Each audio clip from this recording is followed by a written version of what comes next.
রবিবারের সকাল মানেই অনেক খুশি, অনেক মজা দিয়ে একটা শুরু হয় দিন। আর আজকে ছিল রবিবার, তো সকাল সকাল উঠেই আমি আগে স্নান করে পুজোটা সেরে নিয়েছি।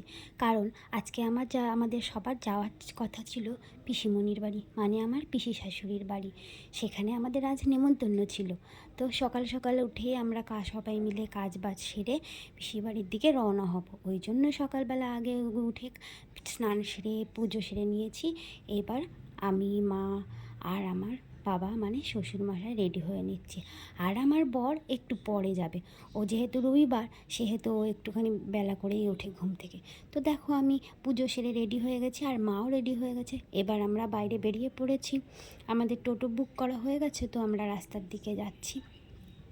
আর আজ ছিল ভীষণ রোদ, বাইরে ভীষণ রোদের তাপটা ছিল। ওই জন্যই আমাদের ফ্ল্যাটের সামনেই একদম টোটোটাকে আসার কথা বলেছিল, কিন্তু লোকটা রাস্তা ভুল করে অন্য দিকে চলে গেছিলো। সে কারণে আমাদের মেন রোডের কাছ পর্যন্ত হেঁটে যেতে হয়েছিল বাবার আর মায়ের। আমার তো অসুবিধা নেই, কিন্তু মায়ের পায়ে ব্যথার জন্য মার একটু হাঁটতে অসুবিধা হয়, ওই জন্যই। আর অনেক দিন জানো তো আমরা বাড়ির থেকে কোথাও এইভাবে বেড়াতে যাইনি একসাথে সবাই মিলে। বাবার অপারেশনের পরে তো এইভাবে বেরানোই হয়নি। কিন্তু ঠাকুর ইচ্ছা এখন বাবা একটু সুস্থ আছে, ওই জন্যই পিসি বললো একটু ঘুরে যেতে, তাই জন্যই আসাটা। এই যে পিসির বাড়িতে আমরা এসেও গেছি, ঢুকে গেছি পিসির বাড়িতে আমরা। মাঝে মাঝে এরকম ঘুরতে যেতে না খুব ভালো লাগে। আর এই যে হলো গবলু সোনা, যার দুষ্টুমি চলেই যাচ্ছে। দেখো ঘরের ভেতরে এইভাবে সাইকেল চালিয়ে বেড়াচ্ছে গবলু।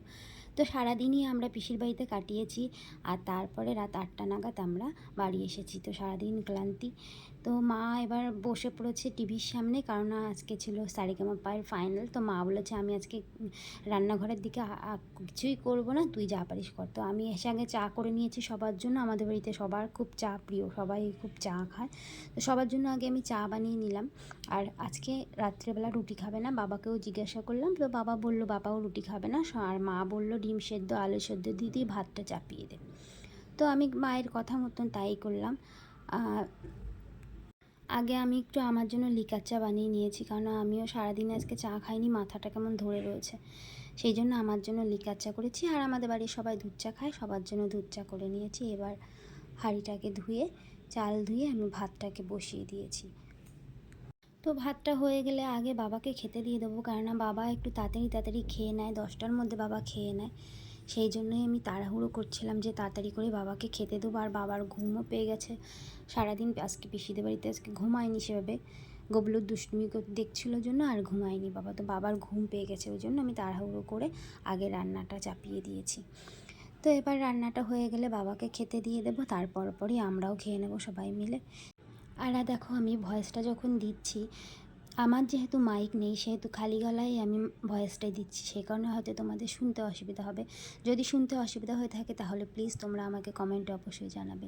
তো আজকের মতো এই পর্যন্তই ব্লগটা। তোমরা সবাই ভালো থেকো, সুস্থ থেকো। Bye bye.